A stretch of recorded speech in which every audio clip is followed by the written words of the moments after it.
I am going to do a quick bonus video that is not on the syllabus, but I thought I would throw it in. It's just kind of a recap and a quick, boom, boom, boom, concise explanation of this assignment that kind of boils it down to a nutshell. One more time. It's a little bit repetitive, but I think helpful for anyone who's still struggling. I found that I used to think that this would be kind of the easiest assignment, but sometimes my students kind of struggle with what exactly it is. So I added this bonus lecture. So let's kind of just take this down to kind of bare bones and make this as concise as possible. So, in a nutshell, you're making three main moves. This is just a proposal. Remember, you are not going to create the actual translation. You are just proposing it to your boss. So, break it down into three parts. Introduction is basically, hey, boss, we got a problem with communication with the public. Here's the problem. Here's how it's affecting our field. Here's how it's specifically affecting our company. And here's why it's a problem for the exact target audience, which is X. So the intro, remember you're explaining what the problem is, why it's a big problem, and you might do that a problem for the field, a problem for the company, or a problem for the public. You might do all three. Because you are proposing something that your boss is going to have to spend money on, it's always good to stress how it's impacting the company. So say you've decided to talk about how there aren't enough women in STEM. You need to explain not only how it's affecting, young women who could potentially go into STEM and the field itself, but the company, right? Our company in particular only has 3 women in the entire department, and because of this, we're missing out on diversity, on, having the reputation that we're innovative in our hiring methods. Be creative. Think about how you can sell it to her that it's a problem not just in the field, but also with the company. Because the more that you can convince them it's affecting the bottom line in the company somehow, the more persuasive your proposal is. So then you move to the body. In the intro, be sure that you lay out what the problem is. You say who your target audience is, who you want to address, who you want to really get through to. And then you will introduce what you're about to do. So I've done a little research. Now I'm going to go on to analyze an existing translation that has tried to clear this up. You're not going to go into extreme depth yet with what the translation is. That's for the next one, for the analysis, the body. And you're not going to propose your idea yet. You're just setting up. Here's a problem. Here's my research. Here's what's been done so far. So your body is basically, think of it as it's a part to say, here's some research I did on existing translation. That's what it's all about. So you pick a translation that's addressed the topic in some way, and you bust into it, right? You break into it. You talk about the rhetorical moves. Talk about how it appeals to ethos, to pathos, to logos, how that affects the actual target audience. You talk about what it does well, what it doesn't do well. You talk about its design. You're just really getting into what this existing translation you found does and why it does it. Why are they doing that? And then the conclusion is here's what will be better, right? So I just showed you what exists right now. Now I'm going to propose something and I think is going to more effectively do the task at hand. So that's in a nutshell. Intro, here's the problem. Body, here is an existing translation and what it does. Conclusion, here's the thing that's better. Simple as that. All right, so let's kind of break into the separate pieces in a little bit more depth, one by one. So in the intro, think of yourself as saying, hey, we've got a problem communicating with the public, specifically this target audience. Here's the problem, and here's how it's affecting us as a field and a company and the public, specifically that target audience. So here's the target audience we need to reach and why. So don't just tell me we need to reach the public.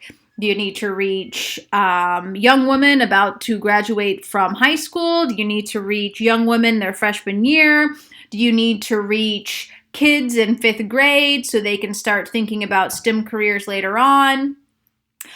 Is it something different, right? Going back to the examples, if the Spanish-speaking community is not getting tornado warnings, who in that community you need to reach. If it's something that's like a policy problem, you're going to, you're not going to create a translation for 15-year-olds, because if it's a policy problem, 15-year-olds can't vote.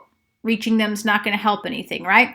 So think about your target audience, who that is, describe it in detail, and explain why. Why that audience? That's key to the introduction, and you'll notice in your rubric, audience analysis is part of it.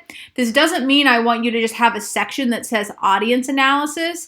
I want you to include that within your intro, and then I want you to bring everything back to the audience, your entire proposal. After you've told us exactly who it is, the conversation should revolve around that demographic. And then I think we can come up with a great way to reach that specific audience. I'm going to show you another translation that tried to do the job so you can see what's been done really quick like. So these are the 3 parts, right? We got a problem, communicating. Here's the effects it's having. Here are the people we need to reach and why. And I think that we could address this problem. Before I propose to you, I'm going to show you some research I did. The analysis section is what you're going to focus on. So think of it as being like, here's what's cool about it. Here's what just doesn't hit the mark, right? Here's what all it does. So when you're doing this analysis, what you need to analyze are ways to do the analysis. You need to discuss rhetorical moves. That means you talk about how ethos is employed and why. How does it appeal to ethos, to authority, right? How does it establish authority as a source, specifically with the target audience? How does it appeal to pathos or emotion, and why? How does it use logos or incorporate hard facts, and why? And how effective are those for that specific target audience you've chosen? You also need to discuss the design elements in this. What works with the design elements and what doesn't? If it's for an older male population, is it using a floral design that's just not going to resonate with them? Has it made conscious design moves? What's effective and what's ineffective? Not just in a general sense, but also specifically for that target audience. So talk about the design the design, right, of the translation, and then discuss the medium itself. If it's a social media page, right, if it's a Facebook page, and it's trying to reach people in their 70s, right? The problem is that people in their 70s don't have enough access to X. Is that helpful? Do people in their 70s utilize social media?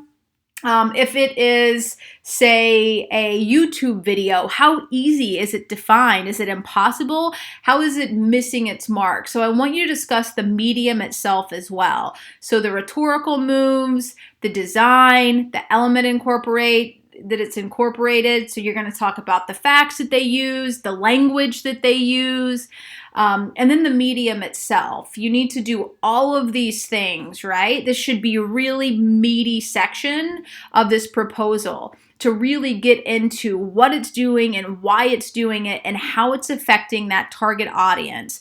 So really bring it back to the audience the entire time. So tell us what it's doing. And then kind of go on to explain to us how that is working or not working for the audience at hand, right? And then just be sure, right? Just break it down with pros and cons and bring it back to that audience. And then the conclusion, so what it does, needs to propose a better alternative, needs to explain that alternative in detail. You need to tell me what the medium's going to be, the rhetorical moves it's going to make, the design elements of it, how long it's going to take to create, and the cost of it. I need to know the details. I want you to be so detailed that your boss would be able to approve it and then go on and start this project. And then you need to compare and contrast it to the analysis that you just did. So how is it kind of fixing all the problems that you pointed out, or even improving on the stuff that you said was cool about the existing translation? And some tips for this is, again, keep the audience in focus at all time. As you're explaining the medium, the rhetorical moves, the time, you need to keep talking about how it's going to work for that specific target audience that you laid out in the introduction. Remember, you're talking to your boss, so don't give a bunch of information that she doesn't need, but be sure that you include information that she does and keep your tone appropriate for that setting. You're imagining that you are writing this as a proposal to your boss in a company setting. I want to see that reflected in your writing.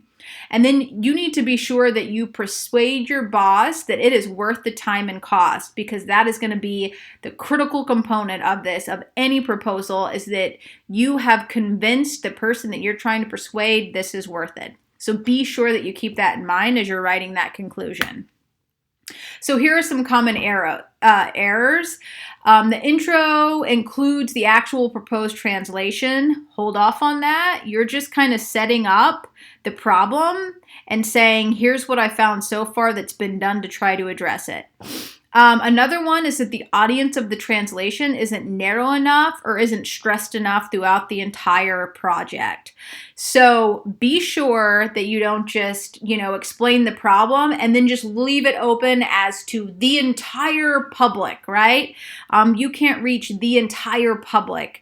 You've got to narrow it down and say exactly who you're trying to reach and why. And then another problem is that the audience isn't stressed enough throughout. So what I have are students, when they go into the analysis part, when they're doing the analysis on the existing translation they found, they just talk about everything in a general sense. It appeals to pathos in this way, and it appeals to ethos in this way, and it includes this information, and, it does da-da-da-da-da.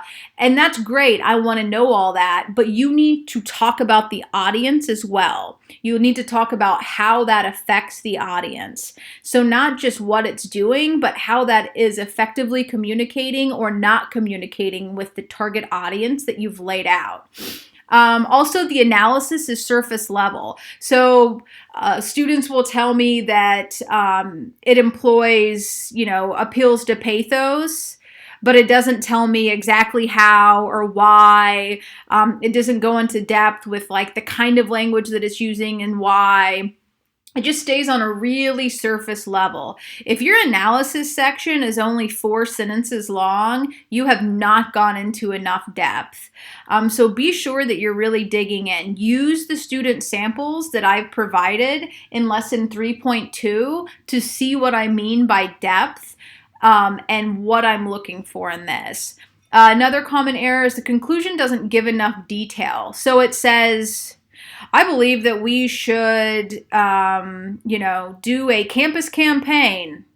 It doesn't tell me who's going to do the campaign. It doesn't tell me when it's going to be held. It doesn't tell me how it's going to be set up. It doesn't tell me, the different elements of the campaign. You need to give me depth and detail.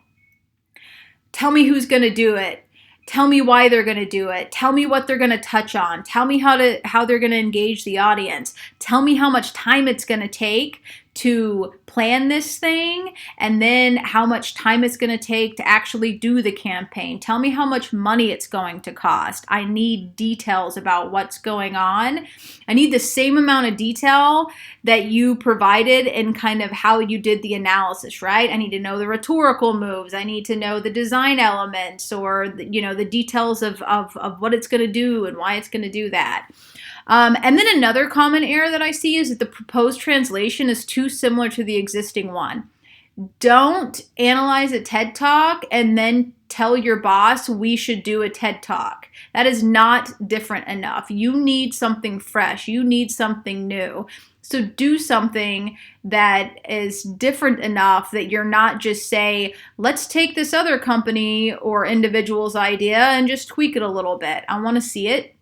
I want to see a proposal that is drastically different from the one that you analyzed.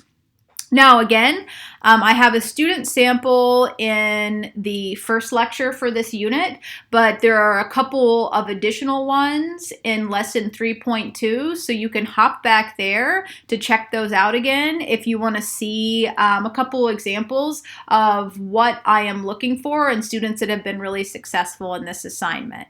I'm not going to pull them up now because it just wouldn't. I mean, you can hop over those and look at them.